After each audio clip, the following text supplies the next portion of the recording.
before I get started, I want to give all the glory and honor to Yahweh, B'Hashem Yahushai, B'Hashem Rakakurash. Double honors unto my apostles and elders, a great millstone. Peace and safety to all the sincere Akyam that's out here pushing this word in truth and in all sincerity. Shalom. All right, shalom to the sincere sisters as well. All right, I don't have a title for this one just yet. Just, you know, I'll probably put a title to it, once it starts the process. But you know, hey man, another day in Babylon, you know, and you know, you could just see it. It's like witnessing a car crash, you know, but it's happening real slow, and we have to endure it, you know. We have to have patience, long suffering, you know, and you know, it's important to remember those foundational points of, you know, enduring, you know, having patience, suffering. You know, these are foundational thoughts, or foundational pillars, I should say, of your walk. You're going to suffer. You're going to have to learn patience. You're going to have to be able to endure a lot. You know, sometimes it feels like you're dealing with, it seems like the world on your shoulders, but then it's just like, it's still like, man, this world don't give a fuck about your if you're tired, you're hungry, sleepy, frustrated. It don't give a fuck, man. And that's part of the battlefield. You know, that's part of it. It's a big element within this is, I guess, it's a spirit. You know, I didn't have anything lined up to speak about, but it keeps focusing in on enduring, being made hard. We're being made hard. I was listening to the Apostle Gabar and the apostles overall at camp, and they were speaking about, he brought out at Ezekiel, the 3rd chapter, about the Lord making our head as hard as theirs. The Lord is hardening us up, man. You know, when I reflect back on my walk, I'm so hardened in comparison. I'm not saying that I'm done hardening up, you know. The Lord knows. I'm pretty sure I'm not, because there's more to go. But in comparison to who I was in my 20s before I knew the truth, oh man. That's how I speak so heavily against that American boy spirit that is basically pulverizing American men. Being childlike, being in a continual space of a little boy. Same thing with our women. Children don't deal. Name me a child that you look at children, you be like, yo, that child has a high level of endurance. You know, he's been tried and he's weathering the storm. That's not what, that's some adulthood shit, manhood shit, womanhood shit. But what we're witnessing is most people aren't being hardened. They're not being strengthening. They're not being tried and chastening of the Lord to be made harder. You got to be hard to deal with what's about to come on this earth. And that's what he's doing to us. Taking losses. You know how hardened you got to be to endure loss? You lost think about any level of loss. Losing is never fun. That's never enjoyable. It's never comfortable. So you got to endure it. That's the bitter. I was meditating on that earlier about the bitter and the honey. I was like, man, I don't, you know, I be having to trick myself into the honey now at this point, because But you get, in my point of view of life at this point, is really, it's all, you see that this is America, that this is the land of our bitterness. This is the land of our captivity. This is bitter. You look around you, it's nothing but, you know, briars and thorns and, you know, poison ivy, poison oak, very little fruit, very little, I'm saying metaphorically, because we're in hell. So you got to endure it. But with all that being said, you got to endure it. You have to. You got to drink the cup. You got to endure it. You got to let it sit in your stomach and accept it. But the beautiful thing about bitters is when the bitters get into your belly and then you get past the overall taste and you digest it, there's a lot of healing processes that comes from the bitter. So it's not all bad, but at the time it don't feel good. So that's the part of enduring. That's the hardest part of this walk. One of the hardest parts of this walk is actually enduring. Enduring is not easy. Think about endurance sports. How many of you competed on your cross country, long endurance running teams? How many people out here do these 5K, 10K marathons? Those are endurance sports. Your ability to run from one city to the next type shit, man, that's not many people. Everybody love the 100-yard dash, 40-yard dash, get in, get out. But how many people can run for 3 hours? Run the whole day. Ride a bike the whole day. Not many. That's your body. You pushed your body to its limit, and then you kept going to create new limits. That's what endurance is.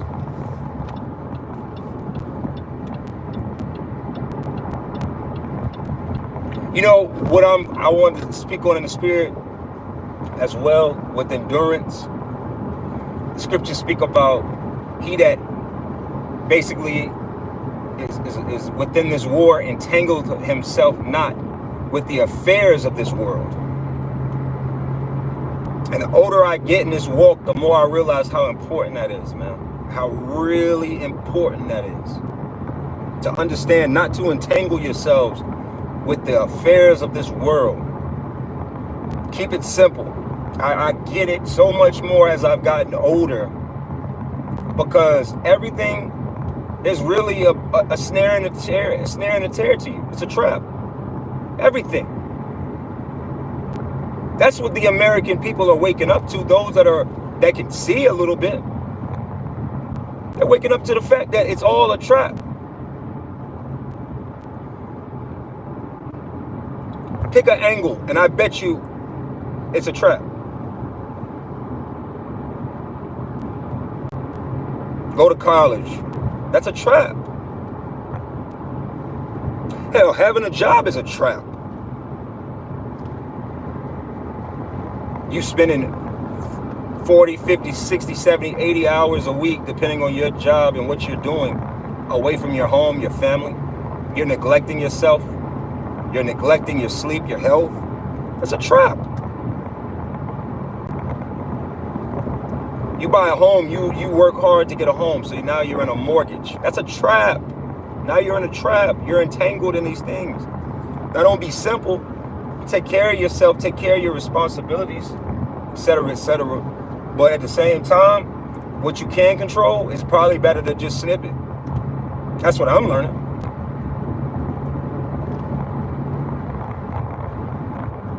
Because all these people out here want to do is wear you out. That's all they want to do. They want to wear you thin. They want to make you exhausted from bullshit. That's why you don't entangle yourself with the affairs of this world. Because it's all bullshit. It's all, as King Solomon said, was that Ecclesiastes, the 3rd chapter. All the works, or the 2nd chapter, all the works under the sun are vanity and vexation. All the work is all vanity and vexation.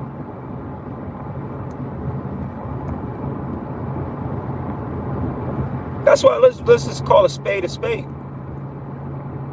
When the scriptures speak about Luke 14 about hate, he that hateth not his mother, his father, brother, sister, yea, his wife, your own life, is not fit to be a disciple of Yahweh Shem Yahushai. A lot of us suffer from obsessing over the idea of all this shit. Because when you have it, it oppresses you. It suppresses you. All of it. All of it. Because it's all vanity and vexation. So the things that you do have, the things that the Lord saw fit for you to have, then you lean into it. You support it. You build it up. But you got to be able to know, like, this is what it is. This is my cap. I can only tolerate at this point in my life bullshit from specific people. Your children gonna cause bullshit in your life. I gotta give them my patience. Those are my children. My wife. But when you get outside of that, listen, and I'm not even saying that. You're probably like, well, brothers don't be on bullshit with me. If a brother be on bullshit, then that's a problem. Because I'm not trying to be on bullshit with brothers. But I mean just simple issue, because the scriptures say that he that have of a wife care for the things of the world. So when your family brings about a level of worldly bullshit. So that's why it's important to limit who you consider and what you consider family. All that extraness is bullshit, and it's just going to stress you out. That's why the scriptures warned us about not entangling ourselves with the affairs of this world. And really in the spirit, you women, man. You women have a real magnet to the bullshit of this world, to the bullshit. It might not even be you. But I bet your friend, I bet your homegirl is on bullshit. And she be in your ear hijacking. She got your ear hostage. Pushing bullshit in your ears. Trying to entangle you in her fucking web of bullshit. That's why the scriptures speak about not being, as a woman, not being a busybody, a gossiper. Everything is an exchange of energy. You got to realize that. Everything. What you watch, what you listen to, what you entertain, what you engage in. All of this has a pull on you.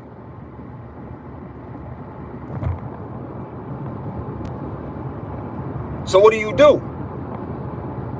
gotta pour in yourself. You gotta water your own garden, right? That's what this world tries to do. It tries to minimize your ability to water your own garden. And I'm not talking about a physical outside garden. I'm talking about your spiritual space, 777. This world doesn't want you to work on yourself. And I'm not even just simply talking about the push-ups and sit-ups and reading books. I'm speaking about simply being able to have a second to yourself, a second in your thoughts, a second of quietness. When you look up what it means, leisure time doesn't have anything to do with you sitting on the PS5. That's not leisure time. Your leisure time is your studies. But most of us barely get leisure time to actually sit and study. Everything it's always something that needs you. Or something that needs your attention. You always gotta be somewhere. Dude, 144, all praise Yahweh Shem Yahushai. See, this is the spirit. Daniel, the 7th chapter, speaks about, and he weareth out the saints. See, I'm not physically worn out. Now, am I physically worn out? Yeah, because it's always a continual thing. We're always in motion. Here it is. We're a couple of hours away from the Sabbath. But how many of us are actually going to be able to keep a Sabbath? None of us are really able to keep a Sabbath in proper order. That's just the truth of the matter. That's why we're under grace. This is what this devil is taking from us. But he talks about this as a holy lamb. No day is a day of rest. There is no rest.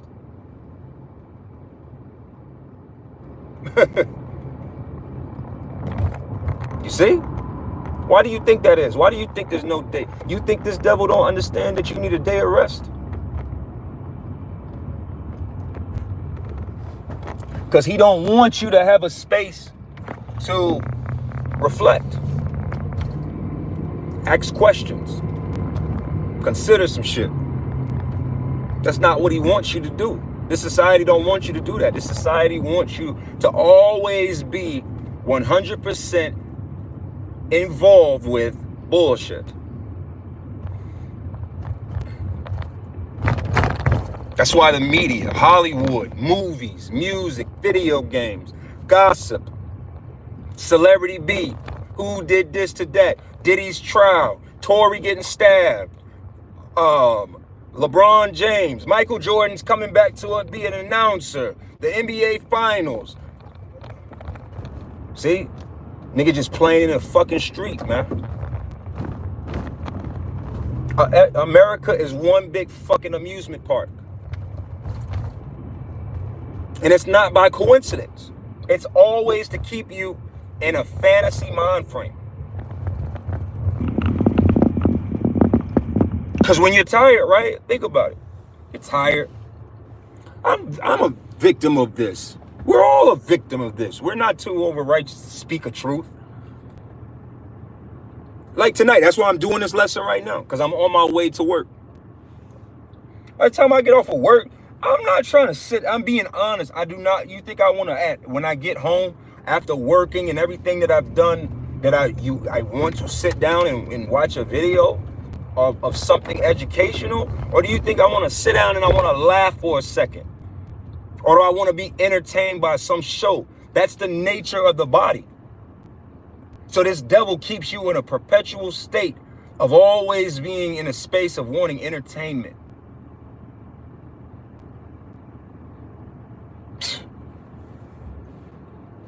That's this place.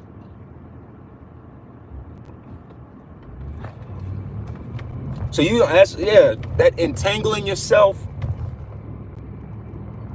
That's why the scriptures speak about a quiet woman is a blessing to a man of the Lord. A quiet woman. Look it up yourself. I was talking to my rib about this the other day. Women between the ages of 25 and 64, they did a study. Women speak about 3,000 more words a day than men. 3,000 more words.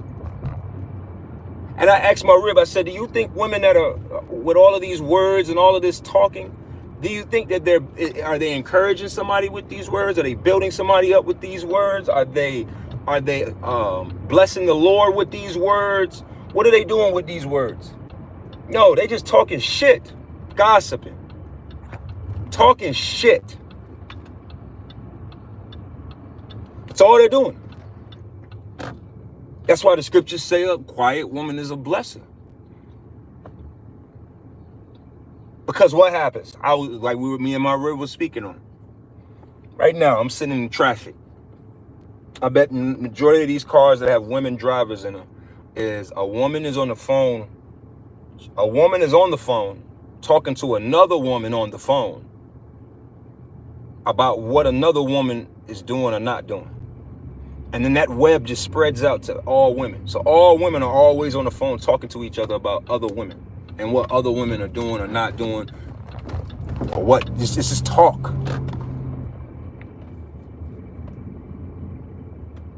And then what your woman do? She gonna try to talk your head off with that bullshit. That's why women don't like real men, because real men don't want to hear that shit. I'm over here trying to survive. And you think I want to hear about what your ain't shit bitch friend is doing? No, no man wants to hear that shit. A lot of the entanglement that we suffer from really is from the entanglement with women. That's why the world is waking up to this shit, and the men are choosing to be alone. Real talk. So again, even with like I say, this is not one-sided. This is to both sides, the sincere men and the sincere women. This is not the time to be entangling yourself with stupid, outrageous, unnecessary bullshit.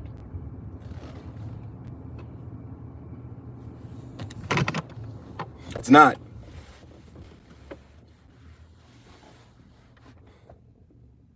Because it's draining. That's just the truth of it. You want to be drained? What part of, like, the scriptures say this is not our rest.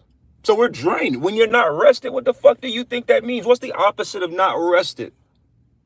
Stressed. Exhausted.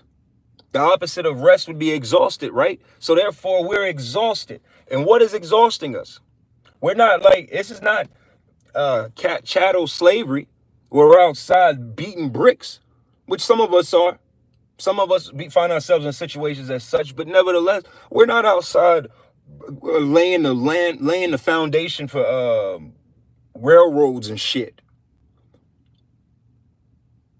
So how are the saints worn out? How are we worn out now? What's the most? Think about your life yourself. And what is the most wearing of it all? What wears you out the most? What wears me out is that I always gotta think. You always gotta think about something. You always gotta, okay, I gotta do this. But then the scriptures tell you to think not on tomorrow. See, this is what I'm speaking on. That's the Lord giving you a balance to it. Because how is this society set up? This society is set up to have you always thinking on tomorrow. And then tomorrow after that. That's the goal. All right. So I'm about to close up here in a second. I'm at my spot. But nevertheless, just thinking in the spirit of how everything keeps you mentally pressed, mentally on something. You worrying about everything that you're not able to take care of, and worrying about everything that you gotta take care of. And then you're worried about all the things that you wish you could take care of.